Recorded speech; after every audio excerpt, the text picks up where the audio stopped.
دیکھیں بات اس طرح سے کہ پہلی بات تو یہ کہ حسین نواز صاحب نے کسی اور چینل پہ انٹرویو دے رہے تھے, میں نے سنا کہ وہ شاید پرانی چند ماہ پرانی ویڈیو ہے جو یہ 4 سے منظر عام 5 پہ مہینے اب لے کے ہیں, تو یہ کیوں جی تو وہ کیوں آج منظر عام پہ آئی ہے؟ ذرا ایک سیکنڈ کے لیے یہ بھی تو سوچ لیں نا, اگر ان کو یہ خدشات تھے تو پہلے کر لیتے. آج تک انہوں نے کتنے خط لکھے ہیں وہاں پہ ہائی کمیشن کو کہ جائیں ان کے معالجین سے جا کے پوچھیں کہ وہ ٹھیک ہے کہ نہیں ٹھیک ہے. تو کائنڈلی لوگوں کی صحت کے اوپر سیاست مت کریں. اگر یہ سمجھتے ہیں کوئی ان کو چیٹ کر کے گیا ہے تو سب سے پہلے ان افسران کو جو آج بھی حکومتوں کے اندر, آج بھی کابینہ کے اندر بیٹھے ہیں, پہلے ان کو ذمہ دار ٹھہرائیں اور اس کے بعد کسی اور کی طرف جائیں. اور اگر جو قانون کے تحت ایک طریقہ کار لکھا ہے, اگر یہ سمجھتے ہیں کہ وہ ان کی رپورٹیں ٹھیک نہیں ہیں تو جائیں اس کے خلاف کاروائی کریں. یہاں پہ ٹی وی پہ سرکس لگانے سے تو کچھ نہیں ہو جائے گا, کیونکہ ہماری تو ذاتی طور پہ یہ ترجیح ہے کہ وہ اپنی علاج کروائیں اور ایک دفعہ جب وہ فٹ ہو جاتے ہیں, فٹ ٹو ٹریول بیک, تو پھر ہی واپس تشریف لائیں.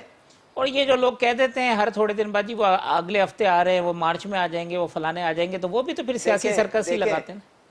حافظ صاحب بالکل صحیح ہے, نامناسب ہے. اسی لیے میں آپ کو کہوں گا کہ ہمارے پارٹی کے جو جنرل سیکٹری ہیں یا جو صدر ہیں شہباز شریف صاحب, جنرل سیکٹری احسن اقبال صاحب ہیں جو عہدے دران ہیں, یا میاں نواز شریف صاحب کے جو سپوکس مین ہیں, ان کے بیانات کے اوپر زیادہ دھیان دیں. اور یہ لوگ جو اپنی سوچ کے مطابق, اپنے تجزیے کے مطابق کوئی بات کر دیتے ہیں, اس کے اوپر اتنا زیادہ دھیان مت ٹھیک. دیجیے. اب آفتاب صاحب, یہ آپ جس دن اسحاق ڈار صاحب کا آپ نے کہا جی ابھی لے کے آ رہے ہیں, وہ شہزاد اکبر صاحب تقریریں کرتے تھے, الطاف حسین کے لیے بھی آپ شروع میں آئے, انہوں نے کہا جی ابھی لے کے آ رہے ہیں, آپ کو بھی پتہ ہے نہ لا سکتے ہیں نہ لاتے ہیں, سیاسی بیان بازی لگاتے ہیں. اور دوسری بات ہے وہ ٹھیک کہہ رہے ہیں کہ حکومت آپ کی ہے, رپورٹیں آپ کی ہیں, پکڑے نا بندے کہ انہوں نے جعلی رپورٹیں بنائی ہیں. اچھا حافظ بھائی, پہلی بات تو یہ کہ میں کہتا ہوں بقول جیسے ابھی علی نے کہا کہ وہ تو چند گھنٹوں کے مہمان تھے, بہت تھوڑے سے سیل رہ گئے تھے اور یہ سارا کچھ تھا, اور پھر بھائی نے یہ لکھ, اللہ نے صحت دی ان کو. اچھا سنیں نا, تو دے دی نا صحت. یہی تو میں بھی کہنا چاہ رہا ہوں کہ جب بھائی نے یہ بھی لکھا, ابھی علی نے بھی یہ کہا کہ جب وہ صحت مند ہوں گے 6 ہفتے کا علاج کرا کے واپس آ جائیں گے. ٹھیک, اللہ نے صحت دی, جہاز میں بیٹھتے ہی صحت دے دی.